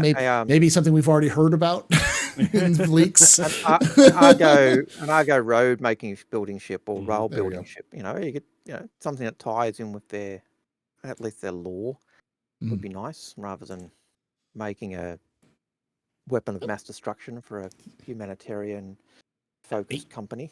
To be fair, Argo would be perfect for outpost building base. That's their thing. Yeah. That's the infrastructure is their thing. So, all right. Yep. So the next question comes from YouTube, which is from Hawk Outdoors, who asks, when do you think we will see refining gameplay? Hard to tell. We don't have any refining ships on the map. Technically, we already have refining gameplay, just not in ships. Yeah. I think it means player focused. I think it was player refining. You can take it to a station, though, but we don't have the Expanse, we don't have the Galaxy, and the Starfarer can't do anything either in that regard. Yeah, Starfarer can't do anything. There's the Expanse that's not in the game. The Galaxy's not in the game. It's just like the Vulture. Once we see either the Galaxy or the Expanse in the roadmap or in the progress tracker, that means they're working on the refining. And then I could like, just as an aside, I could extra not care less about having like the Expanse in the game. Yeah. Like just like refining is like something that needs to happen inside the Orion. Yeah. In my opinion, it does not need to be its own ship. It's something that attaches to a ship, not be its own thing. I hate the Expanse. I could make a 10-minute YouTube video on just how much the Expanse is a dumb idea. Do you hate the Expanse or the Connie more? I hate the Expanse more. Oof. The Expanse is not even in the game. Yeah. There you go. All right. I could see the refining possibly being indicated if we see the Starfarer suddenly being able to harvest fuel. Mm-hmm. I could definitely see the Starfarer getting do it in a big way, not just a little fuel scoopy way, but being able to fill up those tanks by scooping, and then going, okay, that's possibly an indication refining's on the roadmap somewhere. But that's pure speculation on my part.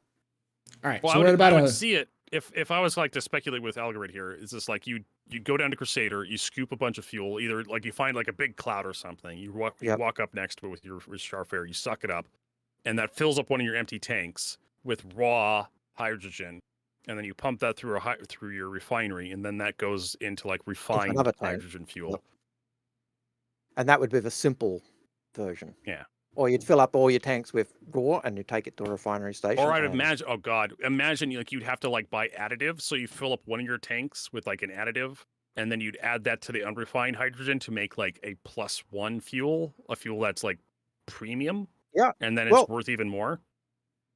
You say that almost as a thing, but that's something that I know CIG talked about years ago. Really? Because that's why Sigelian is all into the fuel manufacture. His goal was make racing fuel. What's his so that's company? why you see Sigelian.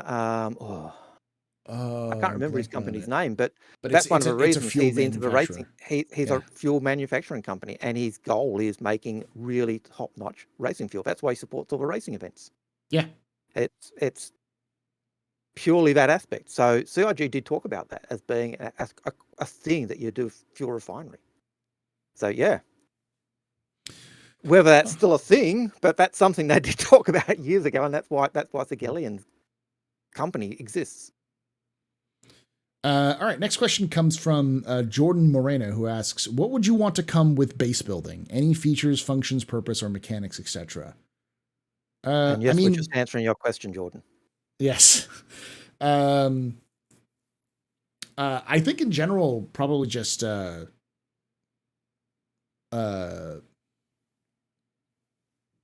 base building. I mean, refining, refueling, repair, all those things would be nice to have with base building. I could just point at No Man's Sky and say that. Yeah.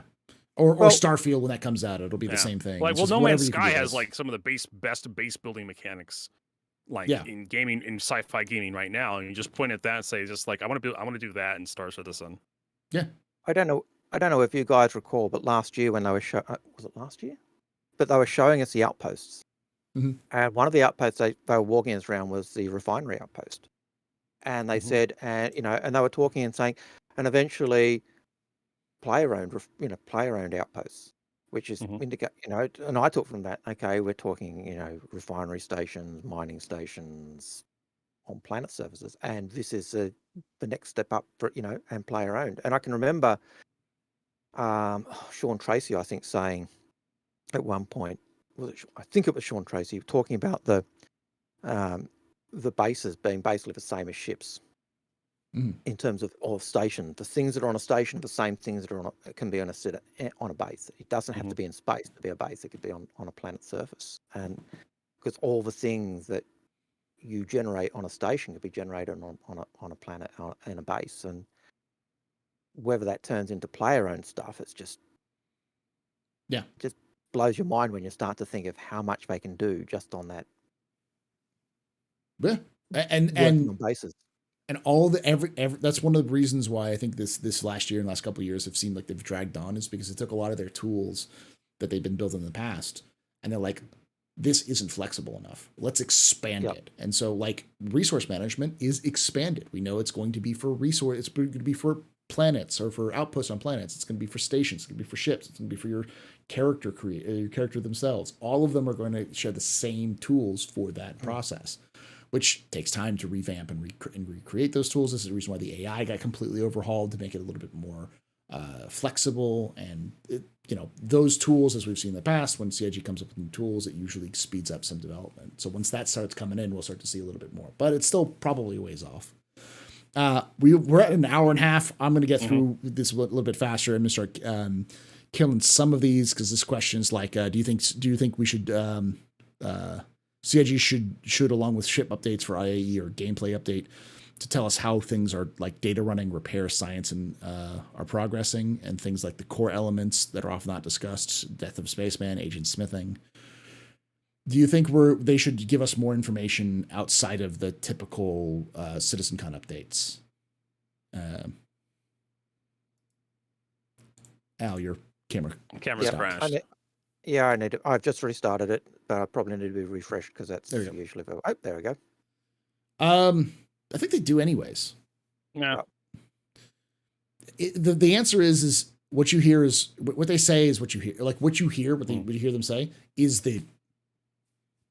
that's just what they have, the information they have. Like there's no point in telling you about Death of a Spaceman when they don't have any idea about what Death of the Spaceman is going to look like. And agent smithing, they don't know if that's going to be a thing or not, because they don't know about that. Like there's just other things, like they don't know what data run is going to look like. They have a plan somewhere, but there's no point in telling us. When CIG shares too much, they end up just hurting themselves. Like the community hurts itself into confusion, and then it makes everybody upset. So like ask yourself, what was the CIG's goal with the idea of agent smithing? The goal was to enable players who are friends who are opposite sides of the universe to be able to help each other out for a short period of time. Is that still their goal, for us to be able to play with our friends? Yes. How are they going to work that out? Does CIG have an idea how they're going to work it out? Yeah. Was Agent Smithing an idea they thought about? Yeah. But that's really all we can say. All we can say is CIG want us to be able to play together with our friends. They've explored options and possibilities, but they don't know how it's going to work yet. But we don't know how it's going to work. We know it's a thing they want to do because it makes it easy, but how it's going to work and what are the implications for it and how they're going to balance it. And I don't even think CIG know that because it's so far off. That's what I was saying, is that like the question is like, why don't they share those updates? The answer is because they don't have any updates for it. It's just there. All right, next question comes from Jordan Moreno from Twitch, or from YouTube, who asks, question for everyone, but especially for Paul. When pizza comes in game, what must come with it? Different toppings, functional pizza box, stretchy cheese physics? What can you live without? I will only accept pizza in Star Citizen if it's Hawaiian. Hawaiian pizza. I almost believe that would be the perfect troll of all time. The only pizza you can get is pizza with pineapple on it. Pizza will not. No. If they bring that out, pizza will not be available in Laurelville.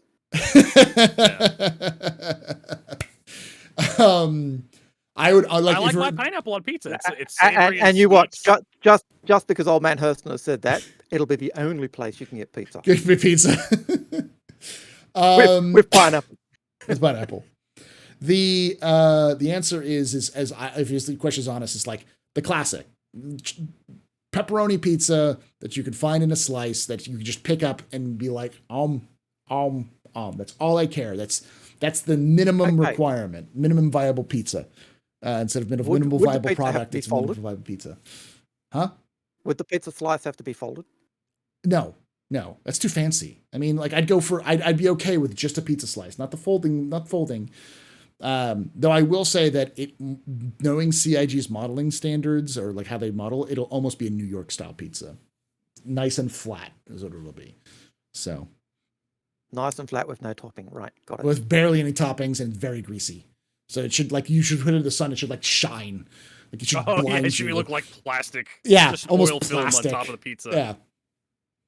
So, because that's easy for them to do. Like they could do that like today, but they don't for some reason. Are we gonna get hex codes for our pizza toppings? Different materials for our pineapple, or not our pineapple, or oh God, we're gonna get into I'm gonna get into the weeds again. This is the mocap poop conversation all over again, because I'm gonna say they're gonna have to order the pizza, and they're gonna have to watch the guy make the pizza in the background. Oh God. With toppings and stuff like that. Just like bartender, it's the bartender gameplay, but with pizza. It is I was just gonna say, but it's the bartender. It's the bartender making your coffee or mixing your drink. So I want them to have that system from, what was it, Back to the Future 2, where they actually rehydrated all the food. Remember that dinner scene? Yeah. They open the package up, put it into like a microwave, and they just boom, pizza. Yeah. There you go. Or the Jetsons, where you drop a pill, you drop water on it, and just turkey. All right, let's go a little bit faster. What release will give CIG positive PR and less hatred towards the project? Pyro, server meshing, Squadron 42, all of them. Releasing Squadron 42. All of the above. All of the above. Yes. Yeah. Any of those things will help. Any kind of forward progress is good. The thing is that they could release Pyro tomorrow. People will still have negative, because they'll be like the elevators are still broken. The FPS still sucks. Whatever. There'll always be something that the people are. I was rubber banding. Whatever. Yeah. There'll always be something, and CIG Star Citizen is never going to be perfect. There will always be problems with it, but there are games that have been released and stable for 10 years that are still being played, like Dota, which people still bitch about online all the time. You're gonna get negative people. The issue is the degrees of negativity. And to a degree, I don't think CIG cares about negativity, especially from press, that much, because whenever Kotaku crawls out of its cave to make an article to feed one of their writers the fancy ramen for the day, CIG's funding goes through the roof. Like, it just always happens whenever they do it. CIG's funding goes up. I think the thing that CIG concern themselves with whether the unique playable hours are going up. Yeah. Or like CIG could like cry themselves. Where's that gif of like what's his name? Blotting his eyes. Woody Harrelson blotting his eyes with dollar bills. Yeah. Like the only thing that CIG, one of the true metrics as a business person you can take away of how successful you are is how much money you're making every year. And CIG has had a third record-breaking year in a row for funding. Yeah. Like the last 3 years have broken records consistently. Every year has always been the best year for the past 3 years. And this year is the first time breaking $100 million. And I don't think they really care that some YouTuber somewhere didn't like the way Pyro was shaded. Yeah. Nah. Like, they'll listen, but like there's listening and then there's like. There's listening and going, they could say, yep, yeah, you're right, and change it. Or they could say, we don't care. Yeah. For you. This is how we like it. You don't like it that way. We like it this way. Tough. Mm-hmm. Yeah. It's just kind of how it is. And that's whenever I see someone trying to die on the cross about like holding CIG accountable, I just can't help but laugh. It's like, this just, I don't care. Like the only way that anything can change is if money changes, and it's not changing. So, yeah. If anything, like they CIG looks at the funding like, oh, I guess everybody agrees with all the decisions we've made so far. So let's just keep doing what we're doing. Yeah. I could see the launch of Squadron 42 having a massive positive impact. Just because I remember when they did one of the sneak previews, the adverty type things where they had Mark Hamill, and you went to Mark Hamill's Twitter page, and his fans were saying, "Mark, when's this movie coming out?" Yeah. So, if it comes out and it's good, and it's not buggy, the positive press will be through the roof because the fans of all those stars will be going, when's this movie? Where can I watch this movie? And it's a game. Yeah. So that would, but yeah. Just got to get Mark back on remembering that he actually was in the game.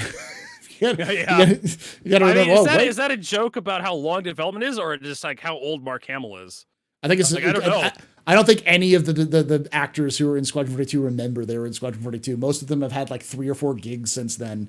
And I know enough actors to know that it's like you don't remember much beyond your last gig just because you just got to keep going. I would hazard a guess that Mark actually does remember because he was in Wing Commander and he was one of those guys. When his agent said, "Hey, you in it?" He was like, "Yeah, sign me up." Yeah, but you'd have to mention it's the Chris Roberts game. He'd be like, "Oh, I remember that," but you'd have to mention that, not like because if you said, "What do you think about Squadron 42?" He'd be like, "What?" But he'd like the Chris Roberts game. He'd be like, "Oh, Chris's game. Yes, I know that. What you're talking about." Like you'd have to like jar their memories with that. Ken, Henry Cavill, he might not remember the game, but he'd know. Oh yes, that was the game. I actually hassled them to get me in. Yeah, that type of thing. But others might be less capable, or because it's just a job. Ken dropped some $2 on YouTube, which is thank you. It's like I just arrived 318 live end of March or April. We already said between March and June, between Q1 and Q2. Between March and Invictus. So, yes. Yeah. Take your pick. All right. So we got the last 5 questions. I'll pick some of the quicker ones. Do you think it should be harder to die in game, have an even softer death? Yes, but I think that has to do with the damage system, which hasn't been implemented yet. What do you think, Vertigo? Do we think it should be easier to harder to die, but easier to disable? Yeah, I think it should be, at least for like on foot. Like a lot of games have a down system where you can move around after you get downed and whatnot. I got down today in a cave and I was waiting like 20 minutes for the guy to show up to revive me. But yeah, like CIG definitely needs to find some way to increase the time to kill or make it easier to get revived. Definitely helping people find people to play with. Like having a second person just to revive you nearby is very useful. When you're on FPS, and that's also one of the big problems with like the changes to shields and ballistic penetration is the time to kill is going to drop in PvP. Because why not? Why wouldn't you take like all ballistic loadout on your Hornet or your Super Hornet or something and just shred that light fighter? Just all the damage goes right through their shields and just they're dead. Soft death. Yeah. Delete it. So what do you think?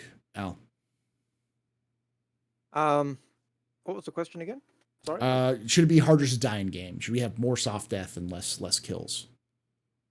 It should be harder to die in game, especially if they're bringing in soft death. Picking up the point with when you're down, having someone nearby you and reducing that time. I've been in MMOs where people have waited an hour to be res because it's that whole personal. Well, if you've got your inventory on you, and you die and you lose that inventory, you're going to hang around on the hope that someone will res you. You'll get your, hey, can you come in and res me? And you'll call up an org mate, and the org mate will come and res you, and you'll wait. Well, that's what I did today. I basically just called one of my viewers. I'm like, hey, can Prince, can you come revive me? And he did. Yeah. And he made it before the stranger made it. I was going to say that time factor will be a thing. People will wait as long as they can, and they'll give up when they either have to go or the timer runs out. And then they'll probably do a nudie run and go back to their corpse and hopefully get their gear. Yeah. And every other MMO, so why not Star Citizen? And the other thing to remember is that's why there are orgs that exist, like Trauma Team and other orgs like that, whose sole job, Fuel Rats exist, like the people who build it. I played DayZ a lot, and back in the early days of DayZ, we had an organization called the Reddit Rescue Squad or Reddit Rescue Rangers. The Rangers would go in, you would go into a TeamSpeak. They would tell you what server you're in, where the location you were. A group would get together completely on their own. They'd go out to the location. They'd secure it. They'd get the person. They'd get the health they needed. They would ask if they need anything else, and then they would move out. And half the time it was an ambush. That was the point. Like, you expect it to be an ambush, which is why you come in heavy. So if it's an ambush, you have some engagement and some fun. That's what I can guarantee you. Every medical group out there, they're expecting danger, which is why they have combat assistance with them. If you talk to any of the combat meds in game, they'll say that type of thing. You don't go in if you don't have your support. Yeah. If you haven't secured the area, you're not going in. And so go in unsupported at your own risk. Yeah, but they're going to have to make it easier to survive simply because you can think about it today. It's someone who's injured today has a much higher chance of survival than they did 100 years ago, and that it's easy to kind of hand wave a little bit because it's also a video game that you're going to want to be able to survive. But the decision should still be tough. Do you wait around for an hour before someone revives you, or do you just decide to do the fast travel and then come back later and hope that it didn't get taken from you? So there's always going to be that element of risk and reward which will be implemented into it. And I think the same thing with the soft death, because you want the ability for people to be able to repair their ship and get out rather than just die, because that's boring. Explosions are cool, but they're boring. So, and even if you're downed and you're waiting, you're hard to see here, Al. You move closer to your mic. Sorry. Even if you've been downed, it doesn't mean you're not going to get looted. Yeah. So, there's all of that. I know I've been, you not knowing if you've been looted or not. So, you could come back and your mate comes to res you, and you wake up and you're missing your Vandal mask or your Banu cube or your super armor or your gold armor. Hey, suck it up. It's also why I never wear my gold armor or any of the stuff I really want, or wear the crappy white outfit that they give you. Trouble Magnet asks, in 3.18, claiming a ship resets it to default configurations and all cosmetics and new components are lost. Do you think this is an annoying bug or intended? Follow up, if this is intended, is it too soon? I think it's a bug. It's likely not intended. They would have mentioned it was intended if it was the case. And if it is intended, then it's far too soon because we still don't have insurance. The whole reason it would basically set us back to the time before those things would exist, which was people just never bought upgrades. They just find the most meta ships they could find, and they would buy like ships for their components and then just strip the components off and put them on their ship. Which is what they stopped doing in the first place, and they gave us that ability because But if there was a way to insure it and get all that stuff back, then yeah, but that's not the case. So what do you think? Yes. Al? Yes? Yes. That's what you said. Yeah. Vertigo? Yeah. Yes. They could do it. Yeah. Yeah, they could do it. Next question. Next question. All right. We got 3 more questions. Van Whiskey 1968 asks, I didn't get to play Xeno Threat on PTU, but heard it was a slideshow towards the end. Do you think PES will make or break this game going forward? It's important to remember, yes, it is, but it's also important to remember that this is the first time they did something like Xeno Threat on a PTU. They expected it to be a slideshow. They didn't expect it to be perfect. The reason why they ran it was because they were testing it to see how bad it was and how bad it would become. Not because it was like they were expecting. They weren't doing it for fun; it was for testing. Yeah, there's a reason why the PT was still in Wave 1, and Wave 1 is subscribers, concierge, Evocati, and certain other special individuals. Yeah, it's basically a little bit bigger pool of players than Evocati, but CIG is still not comfortable with everyone else having access to the PT right now. It's not ready for everybody to like play on it. It is truly suffering to play 318. Yeah. But yes, when 318 matures, it's going to change the way a lot of stuff is going to work in Star Citizen. Yeah. The reason why they do these tests is because they want to find out what's breaking. Because then they get the data and they go, oh, this is what happens. And then they can target that. The problem is that there's a lot of that they're going to have to do with 318 because it changes so much of the back end that they're going to have to go through and systematically change a lot of those things until it's secured, which is the reason why it's going to take a lot longer for it to go from even Wave 1 to Wave 2 and from Wave 2 to release or to all open PTU, let alone get it released to live. So, yeah, I'm not sure I'd say Wave 1 is for salt vets.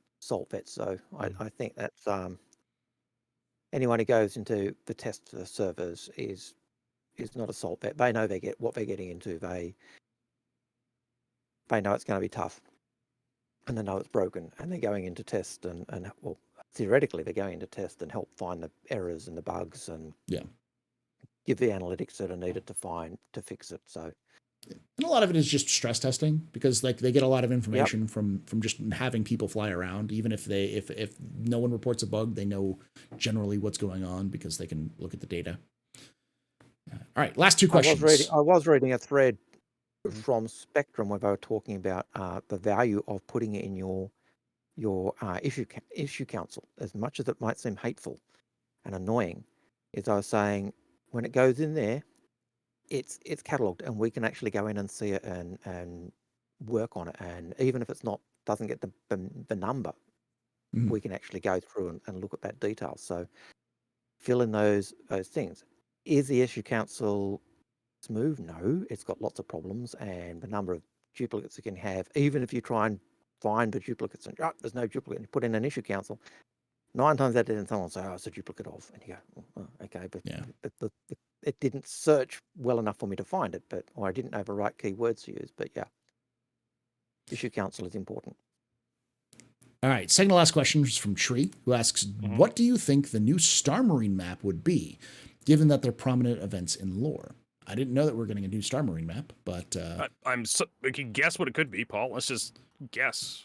It could be the first attack of the Hercules would be a good one, which was on a moon, so it would become more desolate. So it's on a planet like the Good Doctor, but it's airless, like a low gravity planet, like low gravity planet. That's a good guess. Which there was the first assault of the Hercules, where they were able to sneak up on the pirates before they had an event. You could do that kind of dramatized because it has an outdoor section, which is where you're getting into the base, and then an indoor section with the base. So you have a little bit of more of a dynamic kind of outdoor indoor scenario with Star Marine, and a little asymmetric map. But what do you think, Al? It could be the first encounter of the Nova tank against Tavaran. Oh, against Tavaran. Yeah, even if it's not against Tavaran, like actual players, you'd still work. What is it? The Korean Pass. Yeah. I couldn't remember the name. I think Pass, but I couldn't remember the first one. But yeah, the Korean Pass. Yeah. Vertigo. Do you want to guess some lore? Not really. Like my guess would be like some sort of low gravity moon because that's an environment we don't have. We have the Good Doctor, which is a normal gravity planet. We have OP Station Damien, and we have Echo 11, which are both space stations. So I mean, I really don't know what CG would do for a map other than like, oh, it's going to be a moon. Could be a with some interesting thing on it. Forests or whatever. Like indoor, we could do a forest map. Yeah. There's a lot of potential stuff, and it's hard for me to read their minds. Yeah. You could even see the caterpillar pirate raid on the cruise ship. Yeah. You have like a pirate force versus the security team on the cruise ship. Yeah. Who's going to win? 890 versus a caterpillar. It's two team spawns. They got an EVA over and attack each other, that kind of thing. Yeah. There's lots of things they could do. Though based off of what CIG's been doing recently, it's most likely going to be something we already have in game. So like the 890 jump mission might be the one, or it might be the like a wreck site or a underground facility, like a current underground bunker mission area would work as well. Just expand that out a little bit. So yeah, your guess is as good as ours. Yeah. Last question is from M Walker 300, who asks, when persistent hangars come out, do you think we will get a single hangar that our largest ship fits in to use for all our ships, or will we get different sized hangars for different ships? What do you think, Vertigo? So you're going to have hangars that fit every ship? The question is, are we going to see one hangar that fits our biggest ship, or will we see hangars that fit for every one of our ships? Because we had infinite hangars before, but those were for like ships that were like Retaliator in size, Max, Retaliator, Constellation, Caterpillar, Starfarer. They actually had to introduce a specific hangar for the Starfarer when it was put in. And I mean, I'm trying to figure out how it would work. I mean, they may do instance hangars. Almost where certainly. right now, where you call your ship out and it spawns in the hangar of the appropriate size, right? And then that hangar becomes yours. It becomes its own instance, and you get an elevator, and the elevator sends you to that instance. And then it gets put into Star Citizen when you request a departure. But Chris Roberts kicked around the idea that every hangar will be physicalized in the verse. So if every hangar is occupied, you have to wait for people to depart before you're allowed. So I'm not entirely sure what CIG plans to do, because that is a really interesting sticky point. Like if you have a fleet like Algared and you want a persistent hangar that's all yours, it basically has to scale to your biggest ship. Yep. Yeah. And if I've got a hangar for all my ships, then I've got all the hangars on Hurston. So. And you also got to remember that eventually they're going to have physicalized hangars in some way, shape, or form, because you're going to have store your ship long term. So you won't have an ASOP terminal where your ships just exist in the ether. You'll have them at a location. So the question is, are we going to have separate hangars, which are just your physical hangars that you then have to kind of transfer to your launch hangars, or what? Because that's also another thing they've talked about. So I have no idea. I think persistence hangar is almost certainly what they're going to do. But be it persistent hangars in the sense that it's like in a separate like physical place that you can like, because the easiest way I can see the solution is the Elite Dangerous solution, which nobody likes, which is you have a big center pad on the hangar, and when you land on a hangar and you want to store your ship, you press store and it goes down on a hangar and disappears from existence, and then rises up in your hangar magically. Just it's the handoff is unseen through between the two hangars. So when you go down to your storage hangar, there is your ship in the storage hangar waiting for you to mess with, and you just have to buy multiple hangars or have access to multiple of those hangars on your own instance, which exists on the planet or the station, but it doesn't really exist, because then when you send it to launch, it just goes back down again, shows back up in the hangar for launch, and then you kind of good to go there. That's the best of both worlds in my mind, where you can technically be persistent and it exists, but it's just somewhere in the ether. What do you think, Al? Yeah, I wonder whether they could even just go down the persistent hangar being the place where your cargo is stored. So you've got X number of cargo space on that hangar, which you can, and I know we kind of have that at the moment where we just put the stuff into the local inventory, but it's an infinite.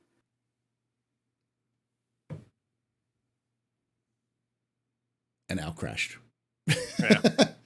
He'll be back here shortly. But yeah, I think like you'll probably have like a hanger assigned to you, like from your. Oh, there it is. Go ahead and refresh your camera there. You crashed there for a moment.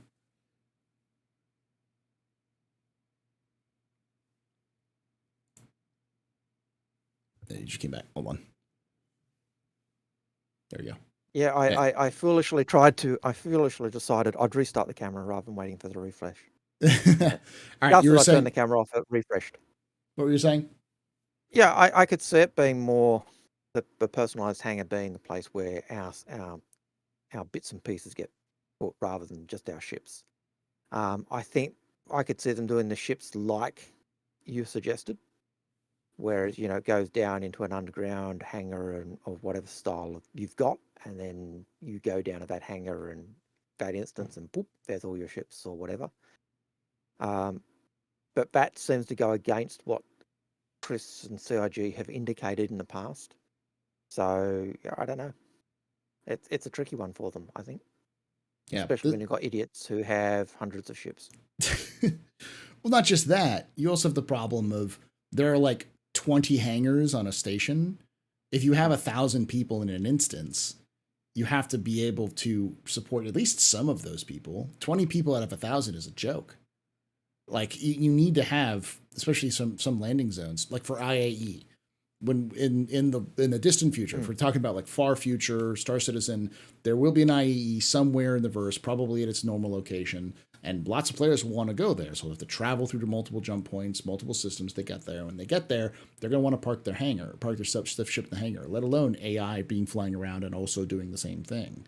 So they're going to have some sort of system to be able to actually land for IAE, not just wait for a landing zone because you're just stuck there because there's just no space for landing.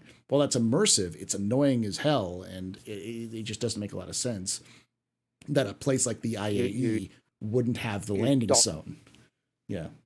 You dock in a safe space, which is patrolled by the police, so it's, is safe. Yeah. You catch a shuttle down, and your ship is just left hanging in space in that location. But again, 1,000 players, 1,000 ships doing that, that's... Yeah, that would be a forest of, that's almost like Spider. Yeah. And you could do things like instance hangars, but I think a lot of people would also be like, but I think that's the most logical answer is you land and those doors close, you are gone. You do not exist in the universe anymore. You only exist on that hangar. And then other people will land in that same location, but you're out of that location. And then when you go to launch it again, then it becomes real once more. But I don't know. That's a hard question. But I think that's it for the questions. Thank you all for hanging out and joining us. Thank you for watching this. If you're watching this on YouTube after the fact, because we did do this live, I usually unlist the playback towards the next day or so, and just let you all kind of watch it on if you missed it otherwise. But make sure to check us out live, twitch.tv/TheAstroPub, youtube.com/TheAstroPubLive, Saturdays at 3 p.m. Pacific, 6 p.m. Eastern. If you enjoyed this and you're watching this on YouTube, subscribe, hit the like button, make sure you hit the little bell icon to let us know when you're live, and comment down below. We want to hear your questions and thoughts. Both me and Al and Vertigo will definitely be going through the comments a little bit and checking it out. They always do whenever they come on. They always like to come on and check out the comments. And if you're watching this on YouTube or on Twitch, make sure you hit that follow button if you enjoyed this, because we do this live as well. Make sure you check out the Inforunners, youtube.com/the-Inforunners, and HCVertigo, and twitch.tv/HCVertigo, and youtube.com/HCVertigo. Thanks again for coming on. And I'll give Cruxcup.com another plug, because hey, if you're into racing, go check it out, because it is coming. It's coming up. Crux Cup for racing. And like I say every time, hope to see you someday in the black.